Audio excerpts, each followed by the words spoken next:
Starting the local recording now. Okay, this is game one of Ottr versus Leon Seed, which I'm not just saying for my own benefit, but also because, stream and all that shit. But yeah, let anybody know who you think would want to watch this know. Let's do this. Habitation Station, PVZ. Well, I know what would happen if I was playing, but we don't know these two players. Leon Seed actually mentioned that she doesn't have Heart of the Swarm, and Ottr hasn't played ladder enough to have a rank, so I have no idea what we're gonna see, guys. This is not what I would call a Bronze League level game. This is just an unknown all the way around. These games actually often turn out to be really good too. You don't know how it's gonna. Hold on a sec. Friggin' this function, Blizzard, you need to fix it so I cannot have to accidentally click on outside the window. But anyway, yeah. Top left of the map here, in the green, we have our Zerg player sporting that interesting claw icon that I almost never seen anybody use. It is Ottr. The other side of the map, we have sporting the pink colors and the Protoss pieces. It is Leon Seed. Everybody calls this pink, but in the game client, it's actually light pink. So, like, true pink is in the game. It is there. You just need to be playing on a level with, why is it playing the menu mute? Oh, I forgot about that.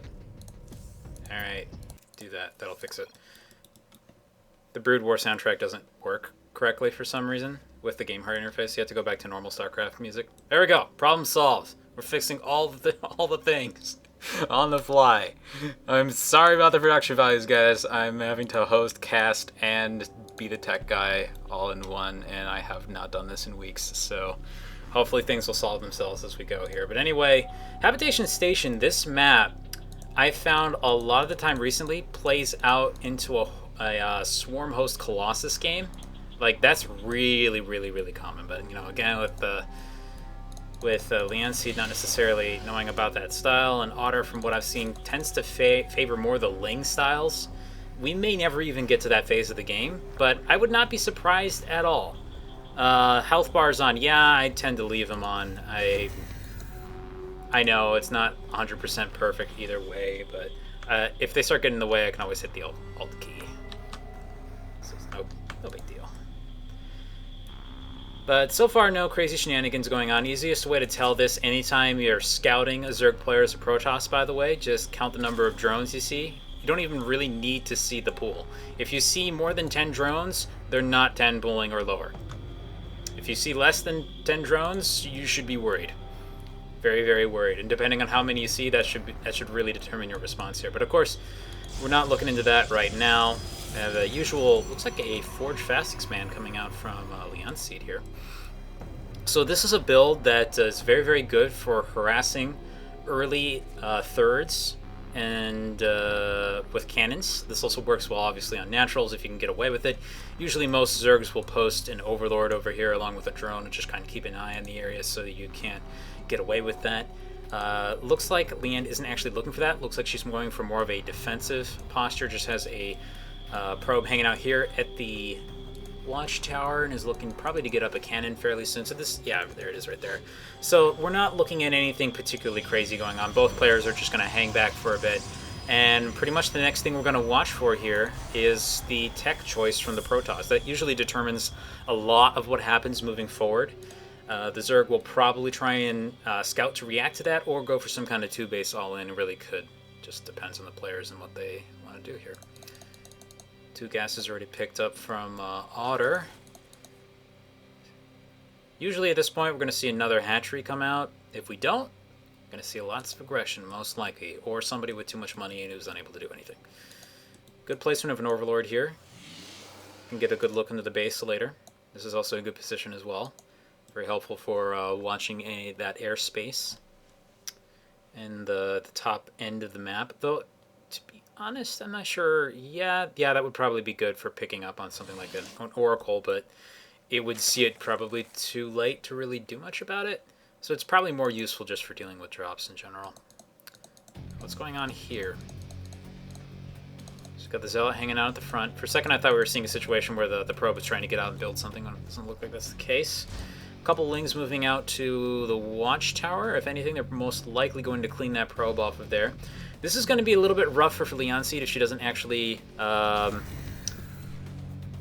the probe could survive. Cool, whatever. Hey, Trumpet.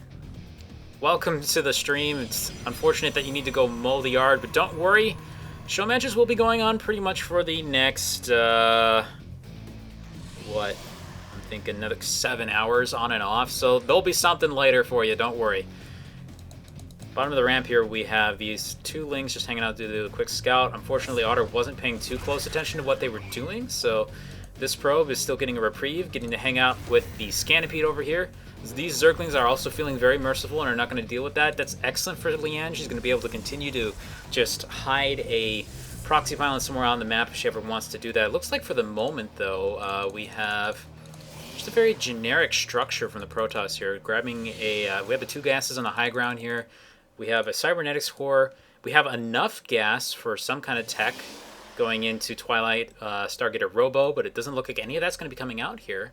And frankly, I have no idea what she's going to do. So we'll just have to wait, keep an eye on this bar up here and see what pops out. In the meantime, Roach Warren coming up. Otter's not going for a 3rd.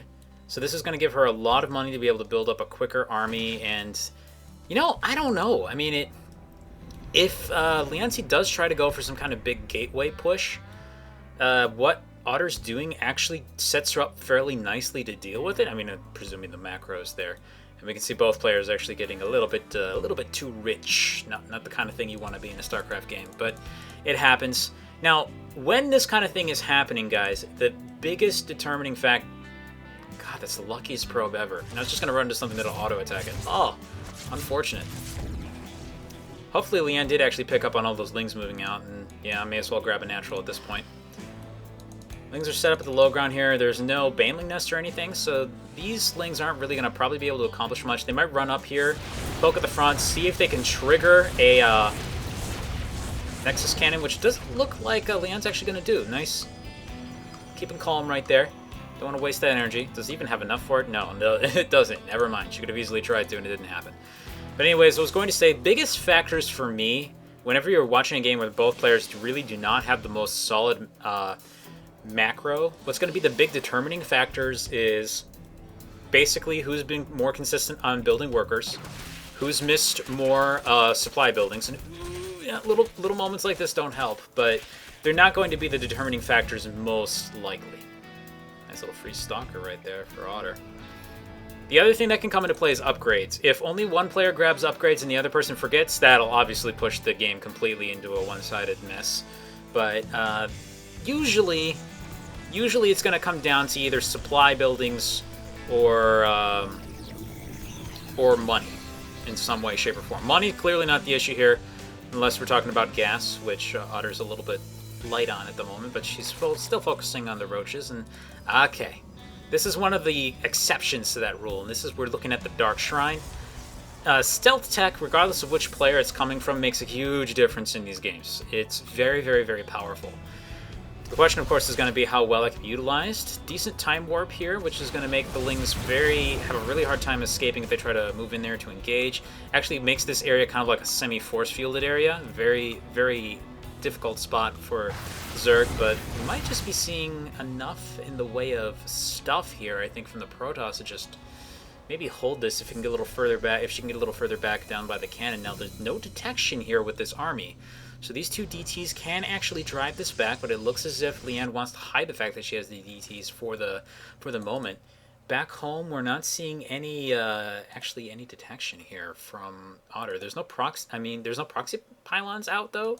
So the only threat from the DTs could come if they had to walk across the map. That still may be a relevant factor though. It kind of depends on how things go from here. Now, if anything, if there's an engagement right here, Leanne could easily lose most of this, but she will win it because of the DTs. So it's gonna come down to... Oh, okay, decent force fields here, actually forcing most of the army off to the side. They're gonna try and reposition it. It doesn't look as if Otter's pieced the fact that there's tiny little invisible blades in there yet. And she's still continuing to push him, but you'll notice that she's been able to deal with most of the rest of the army. It's gonna fall back up to the high ground here, and it's still engaging. A lot of DTs in this army. Photon overcharges now come out. Ottr's actually just trying to push forward, kill the pylons, do whatever damage she can to the front here, and it's pretty much actually just ignoring the army. The DTs are now in play, and it doesn't look as if she's actually hearing the noise that they're making at all here, and neither player is actually macroing at the moment. So they're really just 100% focusing down into this battle right now, and it looks like Ottr's just going to try and focus on the Nexus. Nope, I think she realized the DTs were there, and now she's getting out of there. Can't really blame her for that. Now, the important thing, though, is that this wall is gone. So any Ling run-bys are going to be very powerful right now. Oh, no, she hasn't realized the DTs are there, but she's going to as soon as she looks over at her army and realizes the stuff's exploding, even though there's nothing there other than this mothership core. So, yeah, there you go. Gonna run back. Meantime, back home, we aren't seeing any detection just yet. And honestly, if she doesn't react to this soon, this may actually end the game. It's entirely possible right now. She does... Okay, there's the Overseer. There we go. And this will do a lot to shut this down. Unfortunately, she needs to keep these army units alive. If she actually just loses most of these right now, she's going to find herself in a situation where she actually can't respond to the DTs. She'll have too much damage. And it's moving forward.